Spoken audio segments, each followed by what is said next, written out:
आपण मनुष्य दररोज काम करत असतो. काही ना काही कामं करत असतो आणि ते काम करताना कोणत्याही फळाची अपेक्षा करता कामा नये.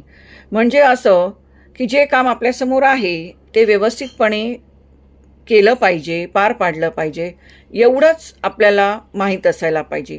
बरं हे काम केल्यामुळे मला काय मिळणार? माझा काय फायदा होणार?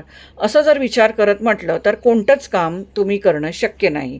त्याच्यामुळे प्रत्येकाने जे काम आपल्यासमोर उभं असतं ते काम कोणत्याही फळाची अपेक्षा न करता केलं पाहिजे. कधी-कधी काय होतं, की आपण काही कामं केलीत आणि आपल्याला त्याचं चांगलं फळ मिळालं, की लगेच देवाचे आभार वगैरे मानले जातात.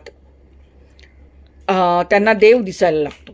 परंतु समजा एखाद्या कामामधून आपल्याला काही मिळालं नाही, तर त्याचं खापरसुद्धा देवावरच फोडलं जातं. काय तर देवाने काही दिलंच नाही किंवा देव काही आपलं ऐकत नाही वगैरे, वगैरे. पण असं म्हणून नाही चालत.